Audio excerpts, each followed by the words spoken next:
another round of Inside the Clinch. Coming to you live from the Big Apple, Queens, New York. We are the home of all your MMA news, fights, and content. Here are your hosts, Johnny and Eric.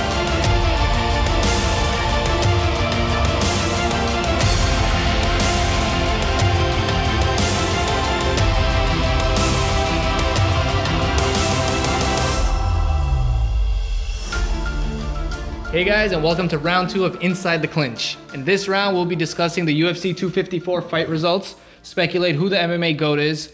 We're going to touch base on the lightweight drama that's been brewing up with the retirement of champion Khabib Nurmagomedov, and we'll also be touching on the couple of fights coming up this weekend.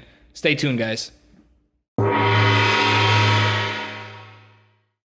So, Khabib Nurmagomedov retires at 29-0. After defeating Justin Gaethje in the second round of UFC 254, the last event in Abu Dhabi via submission. What did you think of the whole thing? Really sad news that Khabib retired. You know, he was one of my favorite fighters to watch of this generation. Amazing performance, amazing way to finish up his legacy. Unfortunately, he ended at 29-0, not the 30-0 that we were all hoping to see him achieve, you know, with either GSP or Tony fight next. But, you know, amazing legacy, amazing career, 29-0. Yeah. Almost pretty much never lost a round. The most dominant fighter in the UFC history. So congrats to Khabib. Do you think that he just put on a clinic, or do you think that Justin Gaethje didn't show up that night? I wouldn't say Justin Gaethje didn't show up, but I think kind of looked like that to me a little bit. He looked different. I wouldn't say he necessarily didn't show up. He didn't look like the Justin Gaethje that we saw in the Tony Ferguson fight for sure. Yeah, definitely not. He seemed to be running away, which he first of all he was just swinging, and after the first round, I don't know if you noticed, but he was just winded. He looked very tired, and that's not what he looked like after the first round in the Tony Ferguson fight, and that was a pretty high paced fight as well. So. Yeah, he seemed to be a little bit reckless, a little bit too eager to land that knockout punch. You know, we heard in between rounds, his coach Trevor Whitman was saying, you know, take some power off. There's no need to swing that heavy. Yeah, he was like, slow down.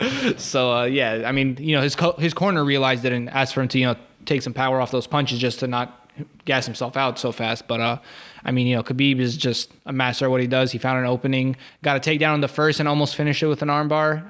Round was over. Second round came back with a beautiful takedown and pulled him into a triangle and got the submission. Yeah, the crazy thing about this is that the narrative before this fight was that Justin Gaethje is a D1 wrestler, and people thought that he would give Khabib more trouble than he has ever faced in the UFC. And that wasn't the case at all. He was able to take him down whenever he wanted, and he was basically able to do whatever he wanted the entire fight. And Justin Gaethje won the first round on two judges' scorecard, which was absolutely insane. Yeah, I did not expect that, honestly. But Khabib did whatever he wanted the whole fight. Yeah, I mean, we saw it start off a little bit more standing up, like I mentioned. You know, Gaethje was kind of running away. Khabib was kind of following him, trying to show that he can strike. Gaethje did land some really nice body shots, you know, body combinations and a couple of nice leg kicks, which, you know, he did say he was going to do. But, I mean, you know, it wasn't enough to stop the Eagle. Yeah, I feel like if that fight went on a little bit more, he would have caused some serious damage to Khabib's leg. Khabib was definitely feeling them. Yeah, for sure. We saw him, you know, kind of walking it off with a slight limp, but he's a real champ, you know, at heart in his head. Like, he's a real champ. So, the legend retires. Do you think this is it for Khabib? Unfortunately, I think it is. When a man like that says he's retired and gives his reasonings, like he did, like he said he promised his mother he would never fight again because for those of you that don't know, his father passed recently. His father was his longtime coach and mentor, and now that he's not around anymore, you know, Khabib just didn't feel as comfortable fighting, and he made a promise to his mom prior to the fight that this would be his last one.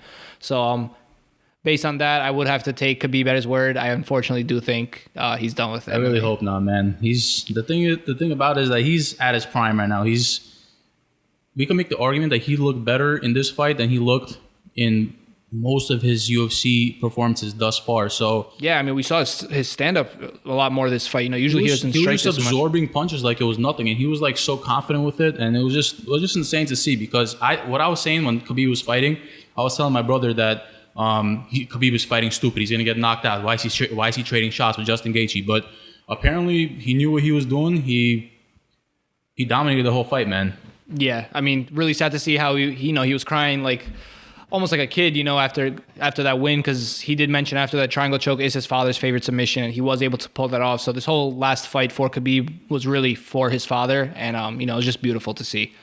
I really hope he comes back. I feel like there's something in him. I feel like the sportsman in him, the competitor in him, is not gonna give it some time. Let this process. I feel like he could possibly change his mind. I really hope he does, man. I really want to see him back in the lightweight division, dominating as usual. Yeah, I think with the right opponent, it would intrigue him to come back. I don't think money would be what the UFC or anyone else should use to get Khabib back, because he's set on money. He just made $10 million when Justin Gaethje, what did he make, like $400 base salary? Yeah, I mean he's something along those lines. He's financially set, so money isn't the incentive for him. For him, it's all about legacy and career. Yeah, and plus he's living in Dagestan, and the cost of life there is not as expensive as it is in the United States, so he's set for life for sure. But he's a legend. If he doesn't come back, I'm truly gonna miss him. He's not only is he a fantastic fighter, he's also he's a great ambassador for the sport. He's great for his community. He's great. He's just a great person altogether, and we're really gonna miss him for sure. Yeah. So moving on to the co-main event, we had this was pretty much a clinic, is what I'd call it. Robert Whitaker defeated Jared Cannonier. Amazing performance. Both of them started swinging heavy from the first, powerful strategic shots. Both of them swinging to knock each other out. A lot of back and forth, but I would say Whitaker, was dominant through most of the fight. In the third round, Whitaker almost got the finish, but Cannonier kind of survived, and actually at the end of the round almost made a comeback, which was surprising to see. So excellent performance by both of those Yeah, I think Jared Cannonier lost the fight, but I don't think this was a setback for him really, because as we mentioned, Robert Whitaker is the more experienced fighter. He was a champion. He fought and arguably beat Romero. Some people believe he beat him twice, but Robert Whitaker is a very experienced fighter, and Jared Cannonier, in my opinion, he did a fantastic job. He should keep his head up, and there's a lot more for him. There's a lot of improvement, room for improvement. Right, absolutely. I mean, it is a little bit, later in his career. He is around, I believe, 36 years old. So if there is any time to turn around his career, I feel like, his time is kind of running out. But he did still put on a display tough performance. He broke his arm actually in the beginning of the first round. I seen the post. Like a complete break. And I actually rewatched the fight, and I couldn't really tell where it happened. So I mean, he was able to keep going even with a broken arm, as if everything was fine. So I mean, what a heart that guy has. Yeah. So what do you think is next for Jared Cannonier, and what do you think is next for Robert Whitaker? For Whitaker, a lot of people are saying that he should fight Adesanya again. Although I would like to see that fight at some point in the future. I would like to see Robert Whitaker get another fight or two before he gets to Adesanya or the belt. Only because at this time, Adesanya says that he doesn't want to fight him. Apparently, he wants to move up to the light heavyweight division and take Jan's belt. So yeah, I mean, I don't know about all that, but I don't think it's in Adesanya's interest to fight Whitaker again. It was a one-sided dominant performance from Adesanya. So I would, if I were him, I would also be interested in fighting someone else. But personally, it was great to see that Robert Whitaker gained his confidence back. He was able to move a lot more calmly, a lot more smoothly, something we didn't see in his last few fights because, the stakes were so high. He kind of, was a bit more composed and relaxed and fluid. So that was great to see. And I feel like I would like to see a few more performances like that from Robert Whitaker before he goes back for the belt. Yeah, I feel like now that he doesn't have the belt, the pressure's off his shoulders. So he's performing to the best of his ability, and he's looking fantastic doing it. And I'm excited for him. I don't think he's gonna beat Israel Adesanya, but he could maybe fight Paulo Costa. What do you think about that? That would actually be really interesting. Yeah, I don't think Paulo Costa's booked for anything right now. He also just took a pretty bad beating from Adesanya, so I think that would actually be a good matchup. They both lost to Israel Adesanya. Let them scrap and see who's the better man. Yeah, I like that.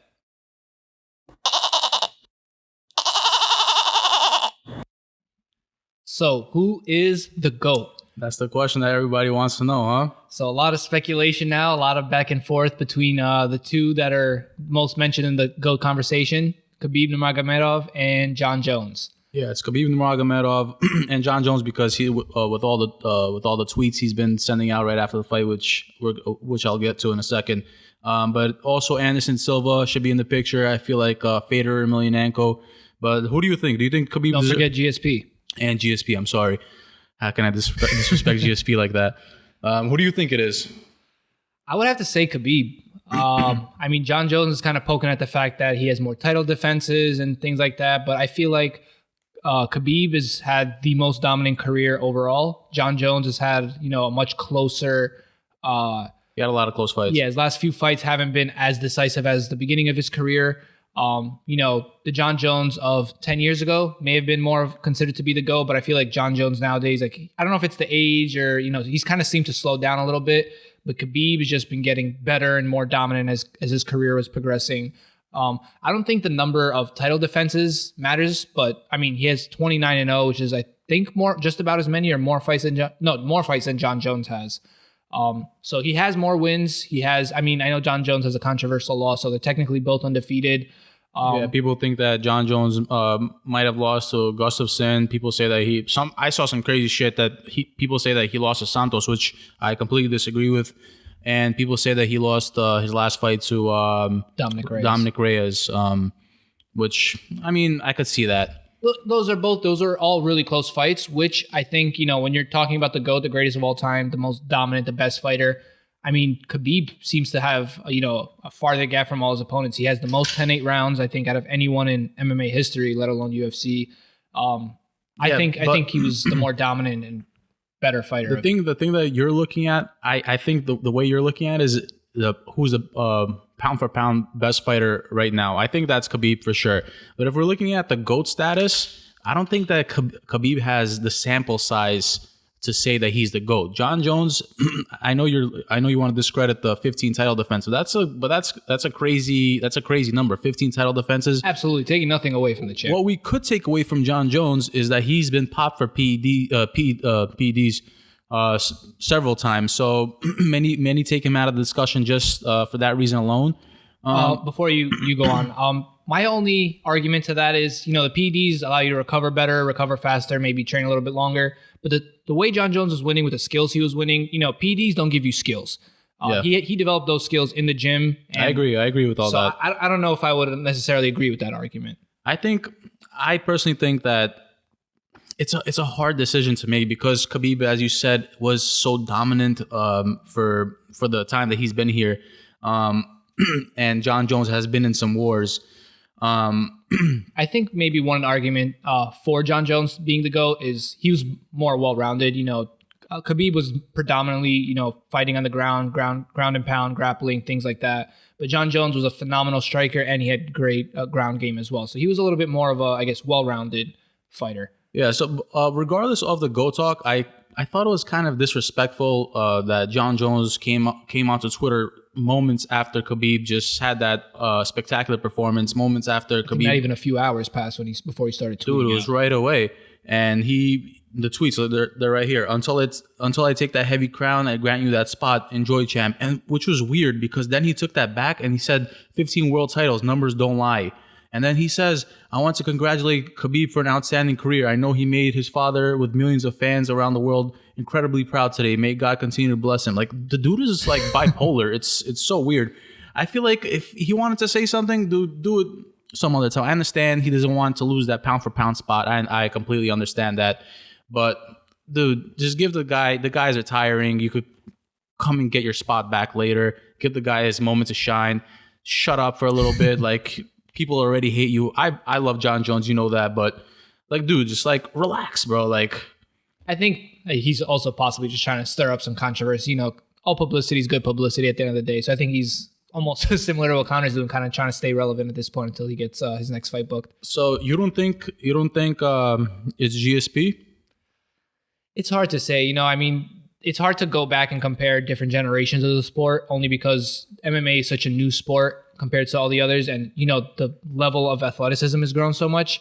The fighters from 10 years ago are nowhere near the fighters today. And the ones from 20 years ago are nowhere near the fighters from 10 years ago. You know what I mean? So I feel like the stylistic growth, the just the growth of the sport in general. You know, like originally it was always, hey, you're a boxer. They're different type of athletes, for sure. Like you were a boxer, I was a wrestler. Let's see which style matches up better. But as the sport progressed and it grew, you know, the grapplers learned how to strike and the strikers learned how to grapple. And it's kind of became more of a level playing field and to where everyone knows a little bit of everything. So I feel like it's harder to compare just because the level of competition wasn't the same and the level of athleticism wasn't the same.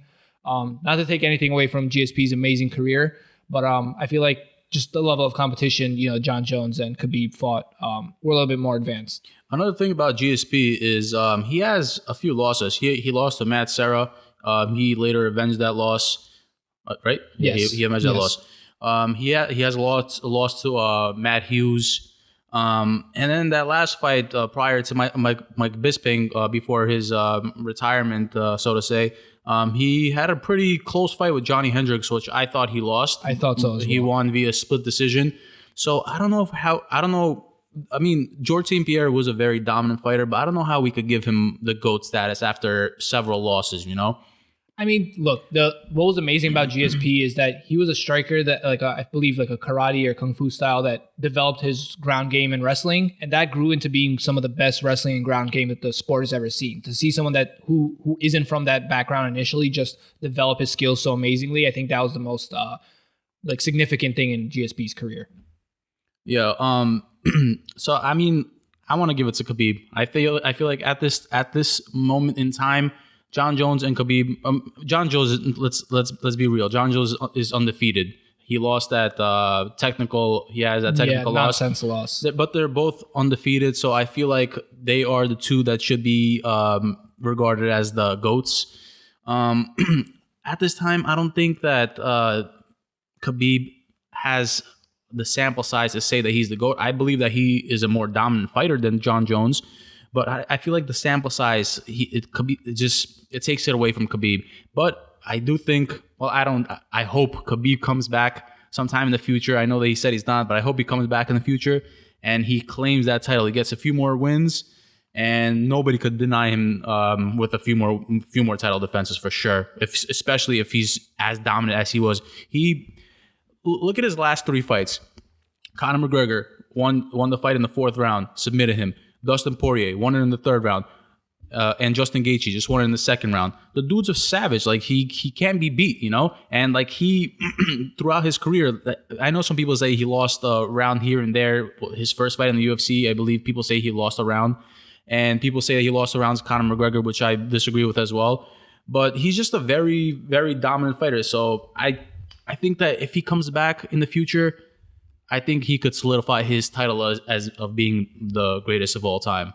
Yeah, so I guess to touch on something you mentioned before, Jon Jones's resume is a little bit better, so to speak, with the names he's beaten. You know, he's beaten some legends in the game, which Khabib has beaten, you know, the likes of Conor McGregor and Justin Gaethje and Dustin Poirier, and Edison Barbosa, but those aren't the same.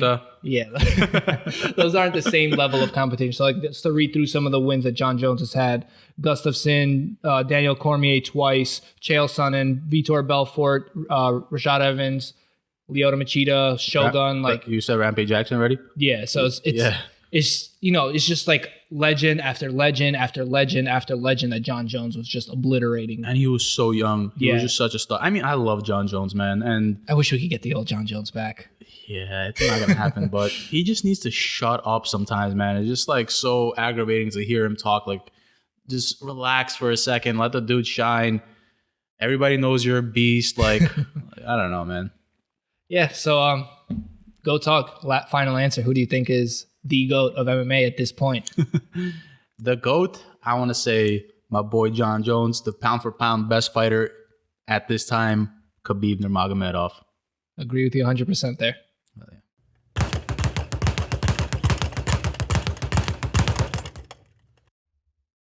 So, Eric, there's a whole lot of lightweight drama right now in the UFC with Khabib out of the picture.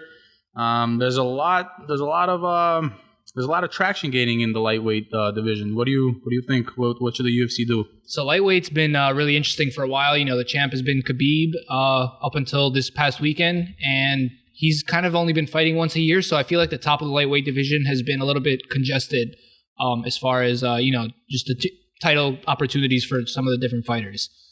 Now that Khabib is retired and out of the picture, I would say we should give Justin Poirier and Justin Gaethje and Dustin Poirier a rematch. Both of them recently held the interim championship belts, while Khabib was away. So I think both of them coming off of losses to Khabib, I think that they should fight each other just to kind of solidify who is the champ. And I think the number one contenders match should be Tony Ferguson versus Charles Oliveira. Tony. What about Conor McGregor? Conor does not belong in this picture at all. Listen, I understand that Conor does not belong in the picture at all, but it's Conor McGregor. Like, he's going to be in the picture regardless of our opinions. Hey, I mean, he's more than open to, getting opportunities to fight one of the guys. I don't think he deserves to be in the title contention at lightweight. He has not fought there since he took the belt from Eddie Alvarez at Madison Square Garden. He's not had a single fight since then. He fought Khabib in lightweight. He lost. He's fought a lightweight at 170 being Cowboy Cerrone. He wants to fight another lightweight at 170 being Dustin Poirier. So I don't like I like the fights. I don't mind them being at 170. I think it's great that neither fighter needs to cut weight. I think it'll, show a difference in the performance. But you can do that and then go gun for a title shot in a completely different weight class in which you're not active. I like the matchups with those fighters, but I don't think Conor belongs in the title contention conversation at the moment right now. I think he needs at least 1 or 2 wins in lightweight to even be in the conversation at this point. Listen, I agree with everything that you just said. Conor McGregor certainly does not deserve it. He just beat Cowboy Cerrone, who just lost his last 5 fights. But if we're talking about deserve, Conor McGregor does not deserve it. But if we're talking about realistically, what's going to happen? I mean, the UFC is not going to shut out Conor McGregor. They're going to give him the fight because he's the biggest name. He's going to give the UFC the most money. So what I think the ideal situation is, I mean, I don't know if it's even relevant to talk about this. I think that there should be like a Grand Prix type of tournament, the top 8 in the division as people are on the internet speculating right now. But if not, then I think what the UFC is going to do is they're going to put on Justin Gaethje. They're going to put on Conor McGregor versus Dustin Poirier as planned.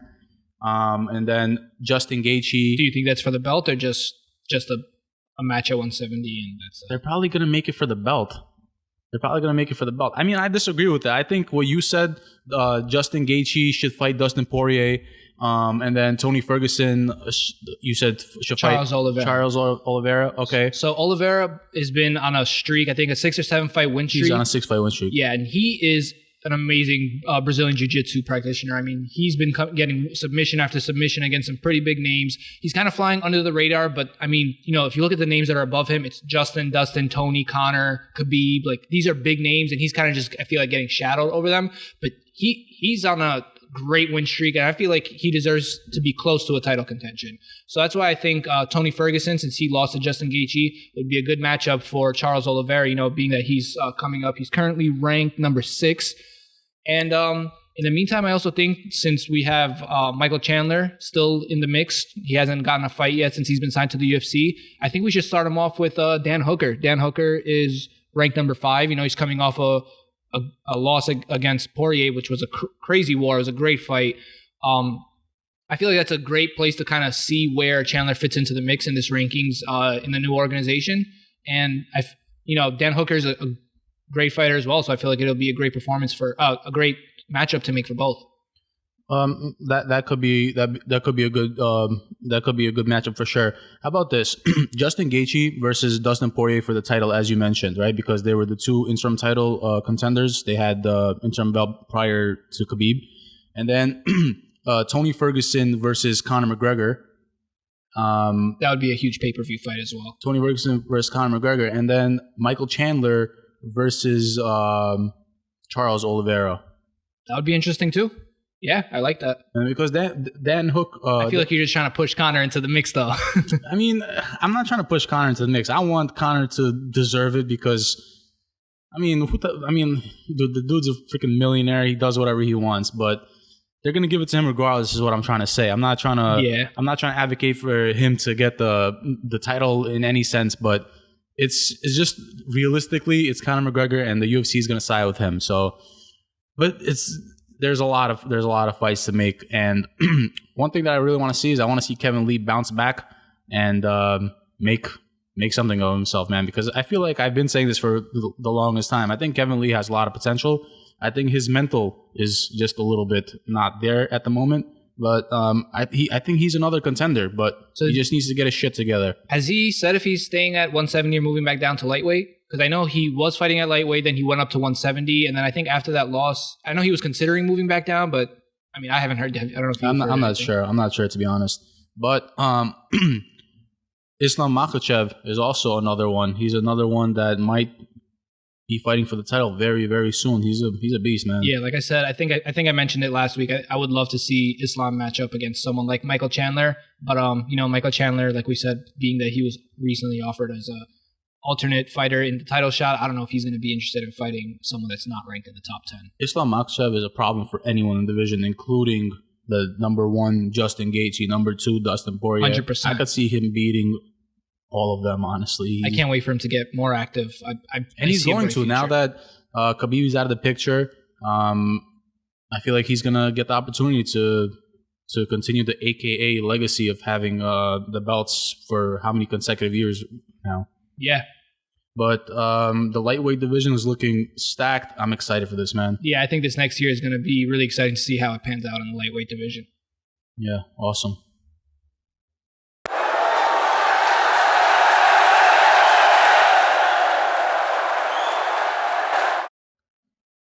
All right, before we wrap things up, we have some events coming up this weekend. So Friday we have Bellator, Lima versus Gegard Mousasi, and then on Saturday we have Anderson Silva versus Uriah Hall. Let me hear your predictions on both fights.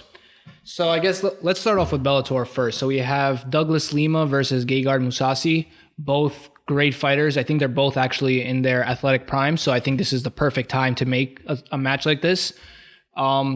Douglas Lima, he's been looking phenomenal his last few fights. I guess my biggest upset from Douglas Lima was fight against Michael Venom Page. I was a huge Michael Venom Page fan. I love the way he moved and just the way he carried himself in the octagon.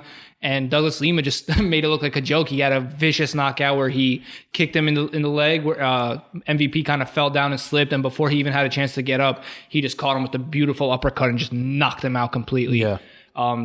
So, I mean, he has clearly some heavy hands and some knockout power. And Gegard Mousasi is another phenomenal striker, and I think he's well-rounded in the ground game as well. I think he's a beast. He's very experienced. He has a very diverse resume. Yeah, and he has some great names under his resume as well. Like Gegard Mousasi has been in the game for a while. He's been training pretty much his whole life. He's been a beast for a very long time. Even prior to Bellator, he was killing things in the UFC. He was dominating the UFC. So Douglas Lima is actually the welterweight Bellator champion right now. He's moving up to fight Gegard Mousasi. He's trying to get the middleweight title. Mousasi's coming off a win of a split decision versus Lyoto Machida, and which is something that kind of throws me off because this is an old Lyoto Machida, and him winning via split decision kind of throws me off a little bit because Lima he's explosive, he's very diverse, and I think it's gonna be a long night for Gegard Mousasi. Yeah, agreed. It was a bit surprising to see Lyoto Machida have such a close win. Not to take anything away from Machida, he was a phenomenal legend in the game. He's a pioneer of the sport for sure. But he's long past his prime. He's kind of way past the peak, and I feel like now he's just fighting just because of his love for the sport rather than trying to make it to the top of the rankings. But yeah, I guess I agree with you there. It was a little bit surprising to see such a close fight. Yeah, and Lima is on a 3-fight winning streak. So my pick for this fight is Douglas Lima. I think he captures the middleweight title. He becomes a 2-division Bellator champion. What's your pick? I agree. I think Douglas Lima has been looking a little bit better over the last couple of fights. But either way, I don't think I'd be upset at the outcome. Both phenomenal fighters, and I enjoy watching both of them, no matter who they're matched up against. Yeah, we don't have enough time to get into the whole Bellator card, but it's going to be a stacked one, and I'm excited for that. Moving along to UFC, Uriah Hall versus Anderson Silva. I'm gonna just give you my prediction first, and then I'll let you go. I think Anderson Silva. We didn't include him in the Go Talk, but he was once a very big deal in the MMA world. But I think now he's just fighting just to fight off his contract. What is he, like 44 years old right now? Something like that, yeah. Uriah Hall is not. He's not like the top of the division, but he's still a very dangerous fighter. And I think that at this point in their career, I think that Uriah Hall is gonna get the job done. Yeah. So unlike the Bellator main event, I feel like this fight unfortunately was put together at the wrong time, a little bit too late for both Uriah Hall and Anderson Silva. I think this does favor Uriah Hall a little bit more than it does Silva. But the stylistic matchup is, again, what I'm kind of really excited to see. Both really great strikers. Anderson Silva has shown how phenomenal and diverse his striking is. And Uriah Hall is an amazing kickboxer as well. We've seen some phenomenal knockouts that he's had over the years. I just wish this fight happened, even 3-5 years ago. I think would have been a much different outcome than what we're going to see this coming Saturday. Yeah, something important to note is that Anderson Silva, when he fought Israel Adesanya, we could say that he gave him one of his biggest challenges if you take away the Kevin Gastelum fight. But I mean, he's still a threat in the division, and so I could see Anderson Silva pulling the upset because he's the underdog right now. But I think that he's gonna lose the fight and he's gonna retire, and he's going to be a legend of the sport, regardless of whether he wins or loses this fight. Yeah, completely agree. I mean, Anderson has done it all. I think he has the record for most title defenses, or he's tied for the record for most title defenses. He was on a 16-fight winning streak at a point. So yeah, and I mean, if it wasn't for the cockiness against Weidman, who knows how much further that streak would have gone. But at that point, I just feel like the Weidman discussion is just we'll save that for another day. But yeah, it's going to be interesting to see. Yeah. Okay, so before we wrap things up, I just want to tell you guys where you could find us. We're actually on most platforms right now. I'm just going to run down the list of the platforms. We're on Apple Podcasts, Spotify, Google, Overcast, Stitcher, Castro, Castbox, Pocket Cast, and YouTube. So you could catch us on any of those, whatever is most convenient for you, and tune in. We're gonna be hopefully doing podcasts either every week, or if it's a busy week, maybe twice a week. If it's not too busy, we'll do it bi-weekly. But we're gonna have content going. Our Instagram is live. We updated every single day, and yeah, thank you for listening. Yeah, don't forget to like, subscribe, comment. Let us know if there's any particular topics you'd like us to cover, and we'll be sure to include it in our next podcast. Yes, and also follow us on Twitter. It's ITC MMA podcast. Yeah. Thank you so much for listening, and see you in round 3. Peace.